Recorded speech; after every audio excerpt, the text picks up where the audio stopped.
Assalamualaikum warahmatullahi wabarakatuh. Selamat pagi anak-anak. Bagaimana kabarnya hari ini? Mudah-mudahan tetap dalam keadaan sehat, tetap di rumah aja, dan tetap menjaga imun tubuh kalian ya. Pada kesempatan kali ini kita sudah memasuki materi baru, yaitu di bab 5 adanya harmoni keberagaman masyarakat Indonesia. Nah, pada bab ini kita akan mempelajari ada 3 sub bab poin. Nah, bisa kalian baca.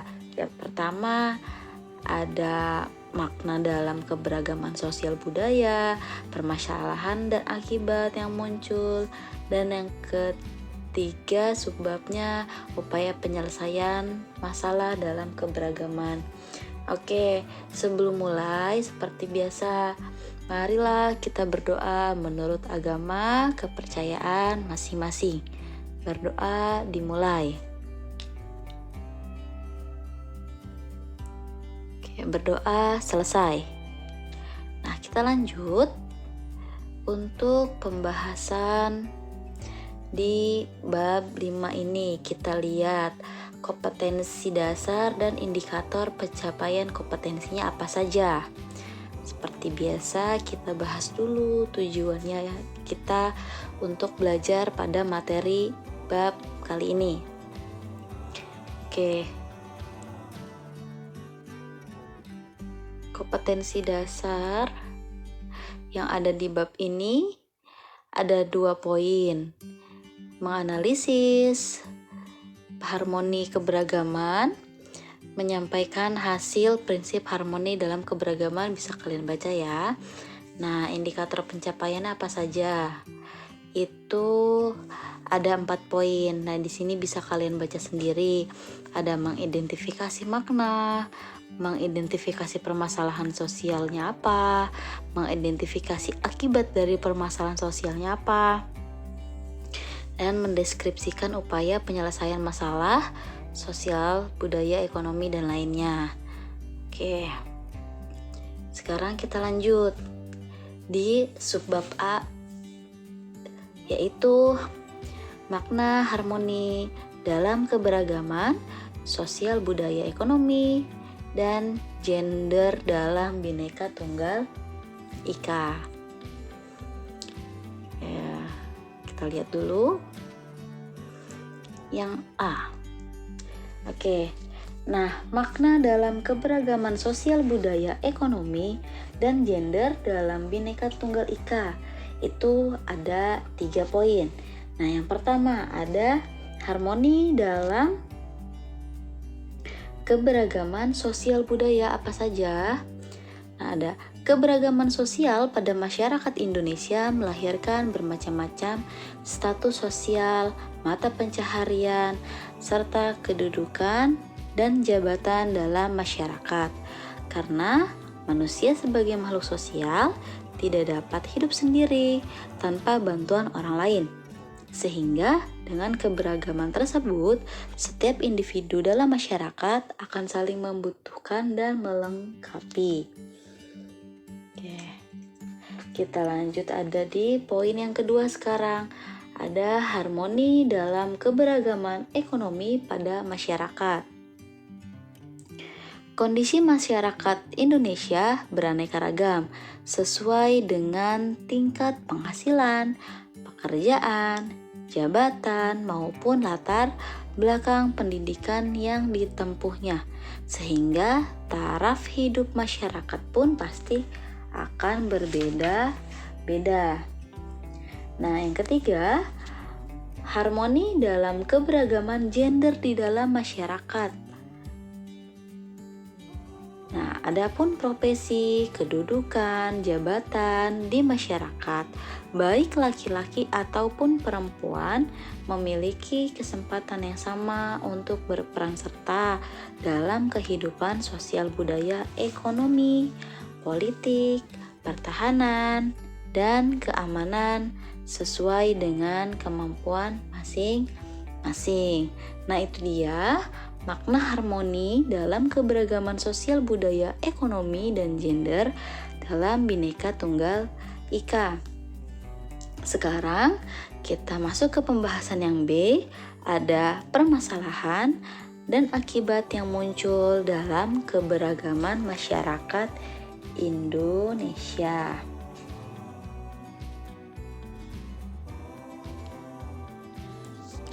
Nah, apa saja? Yang pertama, ada faktor sosial budaya. Nah, masalah sosial yang muncul akibat satu kondisi yang dapat muncul dari keadaan masyarakat yang kurang atau tidak ideal. Nah, maksudnya apa? Maksudnya selama terdapat kebutuhan dalam masyarakat yang tidak terpenuhi secara merata, maka masalah sosial lah yang akan tetap selalu ada di dalam kehidupan. Nah, faktor-faktor yang menyebabkan munculnya permasalahan sosial budaya pada masyarakat Indonesia ada 4 poin. Nah, yang pertama ada faktor ekonomi. Permasalahan sosial yang disebabkan oleh faktor ekonomi, misalnya karena tidak seimbangnya antara pendapatan dengan pengeluaran, tidak tercukupnya kebutuhan hidup, terutama makan, pakaian, tempat tinggal, jaminan kesehatan, pasti banyak selalu kurangnya gitu. Yang kedua ada faktor budaya. Faktor ini harus mendapatkan perhatian secara serius karena kebudayaan pada satu negara dapat mencerminkan kebiasaan masyarakat. Nah, mempelajari atau mendalami pendidikan agama dapat mencegah, menyadarkan, ataupun dapat menyaring budaya-budaya asing yang masuk. Yang ketiga ada faktor biologis. Nah, faktor ini dapat menyebabkan timbulnya masalah sosial seperti kurangnya gizi, penyakit menular, dan masih banyak lagi contoh lainnya. Nah, hal ini terjadi karena apa? Karena kurangnya fasilitas kesehatan yang layak, dan dapat terjadi juga karena kondisi ekonomi maupun pendidikan masyarakat yang tidak mencukupi.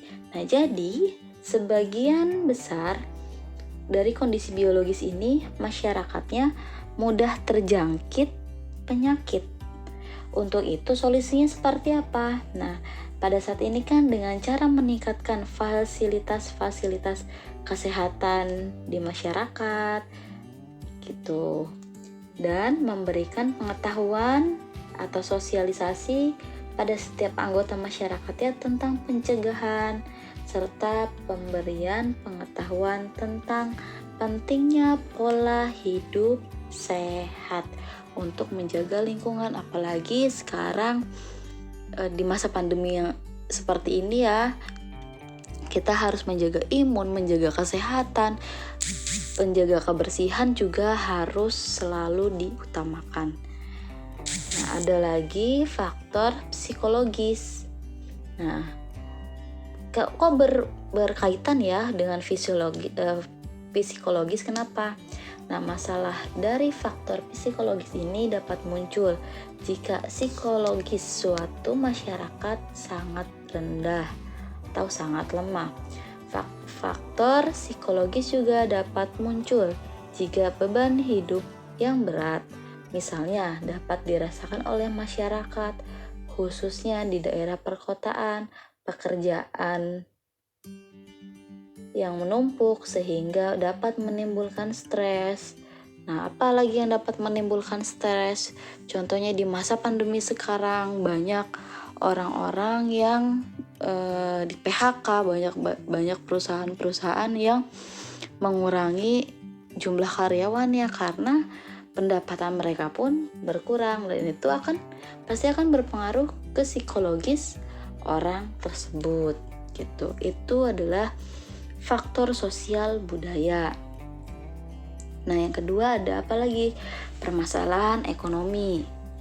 Nah, kondisi permasalahan ekonomi pada masyarakat Indonesia, kemiskinan, pengangguran, kesenjangan penghasilan, inflasi, hutang luar negeri, defisit anggaran, ketidaknyamanan industrial. Masih banyak ya di sini, ada ketidakmampuan mengelola sumber daya manusia, penguasaan iptek yang kurang. Nah, kita juga banyak nih masih yang belum paham teknologi, masih sangat banyak gitu. Nah, masalah korupsi ini yang masalah besar ya, yang sampai saat ini pun masih belum bisa teratasi gitu. Ada masalah pangan. Nah, serta masalah pembangunan yang tidak merata atau cenderungnya selalu tersentral. Jadi pusat pembangunan ya hanya di situ aja. Ternyata masih banyak pelosok-pelosok atau daerah-daerah yang seharusnya mereka didahulukan gitu. Nah, sekarang yang ketiga, permasalahan gender.